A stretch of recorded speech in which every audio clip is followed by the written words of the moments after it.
بسم اللہ الرحمن الرحیم۔ کوشچن نمبر 1، قائد اعظم کے ارشادات کی روشنی میں نظریہ پاکستان کی وضاحت کریں۔ تو اس کوشچن پہ موو کرنے سے پہلے چونکہ ہمارے لیے بہت ضروری ہے کہ ہم یہ سمجھیں کہ نظریہ ہوتا کیا ہے اور نظریہ پاکستان بیسیکلی کیا چیز تھی۔ تو نظریہ تو ویسے آپ دیکھیں کہ ایک آئیڈیالوجی، ایک idea, set of ideas, thoughts, patterns of thinking, کہ ہم کیا سوچتے ہیں، کیسے سوچتے ہیں، بیسیکلی اس کو ہم نظریہ یا آئیڈیالوجی کہتے ہیں۔ تو آئیڈیالوجی اگر ہم سائنٹیفکلی اس کو اگر ڈسکرائب کریں تو جیسے ڈاکٹر جارج براس جو تھے انہوں نے آئیڈیالوجی کی ایک ڈیفینیشن دی کہ آپ کی عام زندگی کا ضابطہ، کوئی بھی رول، کوئی بھی پروگرام، کوئی بھی ایسا مشن، کوئی بھی ایم جس کی بنیاد میں آپ کی فکر و فلسفہ ہو، آپ نے اس کے بارے میں سوچا ہو، اس کے بارے میں کوئی سوچ بنائی، کوئی تھنکنگ تھی آپ کی کوئی پلاننگ تھی۔ لائک ہماری زندگی کے بہت سارے ایسے معاملات ہوتے ہیں جس پہ ہم بہت سوچتے ہیں، ان کو کرنے سے پہلے ہم بہت سوچتے ہیں۔ آپ نے اپنے سبجیکٹس چوز کیے، اس سے پہلے آپ نے سوچا، تو کیا ہے کہ ایک آئیڈیالوجی ڈیولپ ہو گئی، آپ کا ایک آئیڈیا بن گیا۔ تو آئیڈیالوجی بیسیکلی کیا ہے کہ آپ کی نیشنل لیول پہ اگر آپ دیکھیں سیوکس کی ٹرمینالوجی میں، تو آپ کی کسی بھی تہذیب کو اسٹیبلش کرنے کے لیے اس کی بنیادوں میں بہت سارے خیالات اور تصورات ہوتے ہیں، اور انہی خیالات اور تصورات کو ہم نظریہ کہتے ہیں۔ خیالات اور تصورات کا وہ مجموعہ جو کسی بھی قوم کی تہذیب اور ثقافت میں موجود ہوتا ہے، ہم اس کو آئیڈیالوجی کہتے ہیں۔ یعنی آپ اگر انسائکلوپیڈیا میں دیکھیں تو کیا کہتے ہیں کہ نظریہ سیاسی اور تمدنی،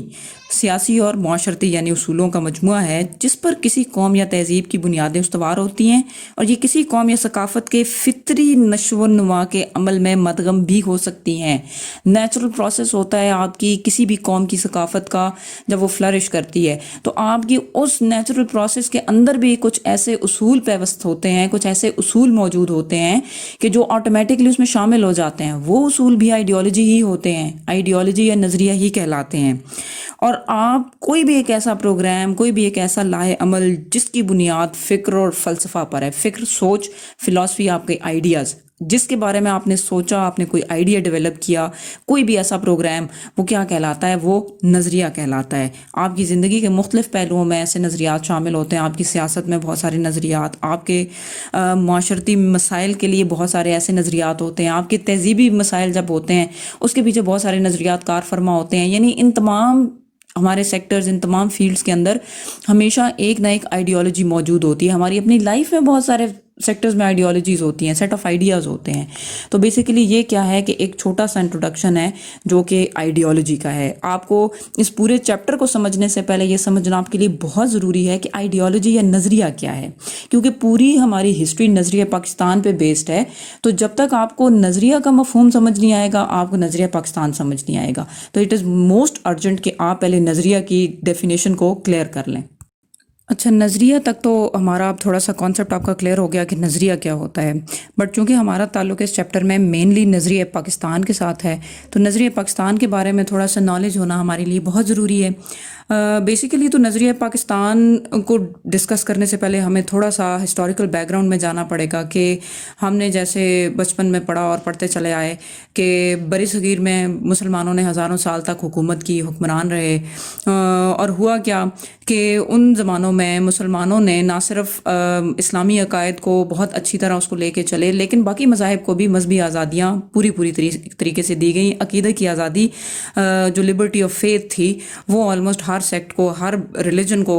اس زمانے میں ملی۔ لیکن اب ہوا کیا کہ جب وار آف انڈیپینڈنس کے بعد ایسٹ انڈیا کمپنی نے ٹیک اوور کر لیا ہمارے بر صغیر کو، اور انگریز بیسیکلی جب آ گئے اور ان کا راج قائم ہو گیا بر صغیر میں، تو اس وقت پھر ہماری آزاد حیثیت کو شدید نقصان پہنچا کہ ہم جس طرح اپنے مذہبی عقائد پر آزادانہ عمل کرتے چلے آ رہے تھے، وہ سارا نظام اب ہمیں ختم ہوتا نظر آ رہا تھا، کیونکہ حالات کچھ ایسا رخ اختیار کر گئے کہ اس میں ہمیں بہت سارے ایسے مذہبی معاملات نظر آئے کہ جو ہمارے مذہب کو بھی ایون ہمیں لگا کہ خطرہ لاحق ہے۔ مسلمان چونکہ چاہتے تھے کہ اسلامی نظام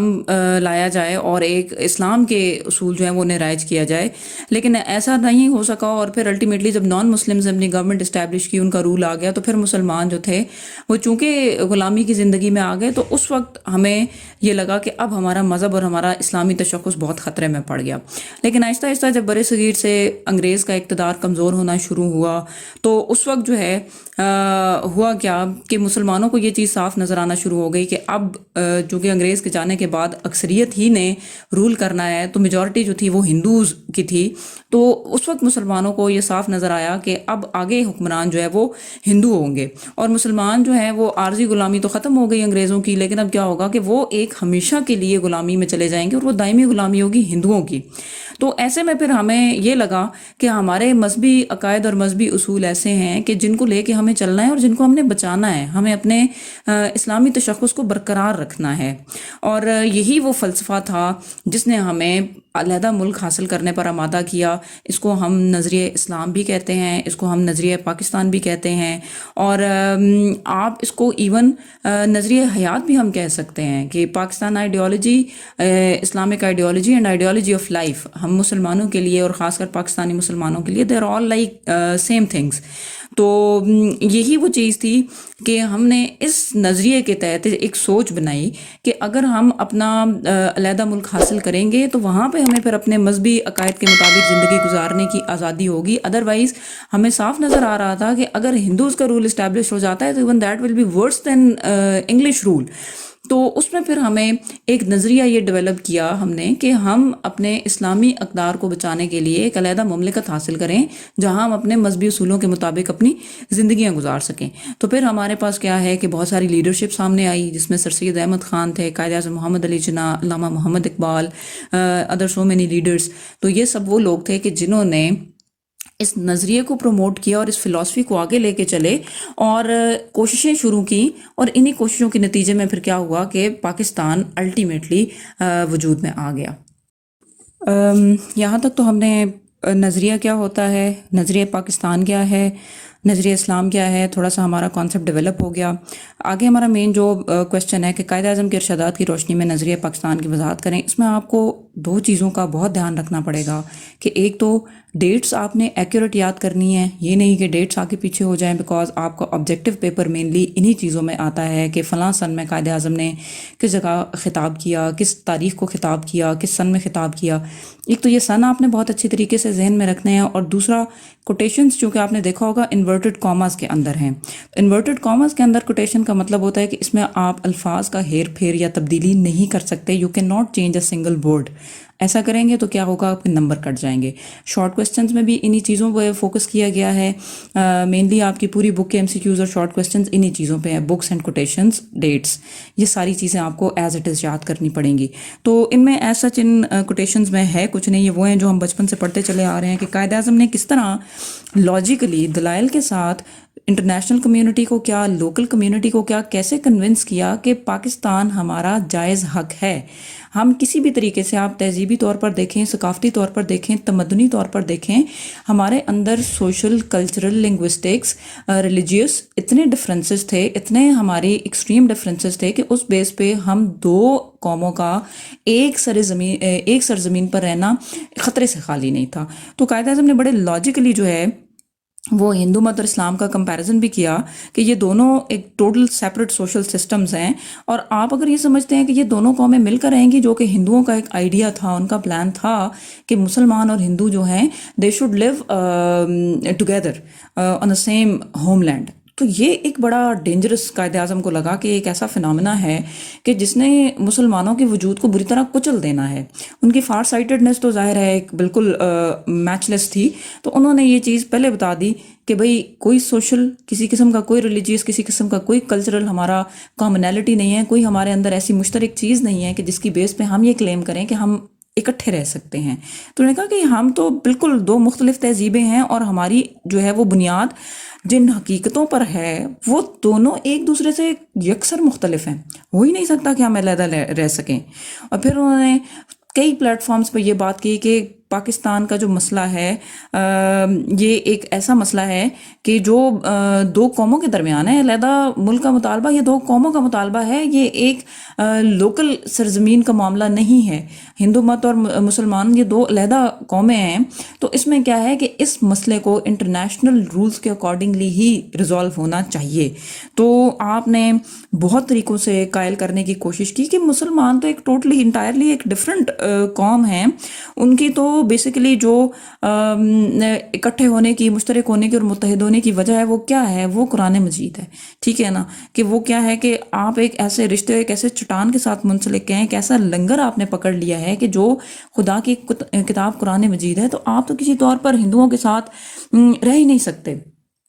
تو یہ چیزیں بہت زیادہ انہوں نے اپنے انتظام جو ہے وہ بتائیں، اور انہوں نے یہ کہا کہ ہم جو ہے وہ پاکستان حاصل کرنے سے پہلے بھی اور حاصل کرنے کے بعد بھی ایون انہوں نے بہت سارے ایسے خطاب کیے کہ جس میں انہوں نے بتایا کہ پاکستان صرف ایک محض ٹکڑا حاصل کرنے کے لیے ہم نے نہیں کیا کہ ایک زمین کا ٹکڑا ہمیں چاہیے تھا، بلکہ ہم نے ایک لیبارٹری اسٹیبلش کی، ہم نے ایک تجربہ کا حاصل کی کہ ہم اس میں اسلامی اصولوں کو آزمائیں گے۔ پھر اسلام کی بھی بڑی اچھی انہوں نے ڈسکرپشن دی کہ اسلام صرف عقائد کا نام نہیں ہے کہ آپ نے نمازیں پڑھی، آپ نے روزے رکھے اور آپ روحانی کچھ نظریات پر چلے تو آپ مسلمان ہو گئے، نہیں، اسلام ایک بہت وائڈ، ایک بہت وسیع کانسیپٹ ہے، ایک پورا ضابطۂ حیات ہے، ٹھیک ہے، کوڈ آف لائف ہے، اور آپ اپنی روزمرہ کی زندگی میں، اپنے افعال اعمال میں، سیاست معاشیات میں آپ اسلام کو فالو کریں، اور آپ نے کرنا ہے۔ اسی مقصد کے لیے تو آپ نے پاکستان کو حاصل کیا۔ اسلام میں برابری کا تصور ہے، تمام انسان برابر ہیں، اور مساوات، آزادی، اخوت، یہ ساری اسلام کی اساس ہیں۔ تو یہ ایک سارا بریفلی سمری تھی قائد اعظم کے جو ارشادات تھے، ایز اٹ از آپ نے یاد کرنے ہیں، ان میں کسی قسم کی کوئی تبدیلی نہیں ہوگی۔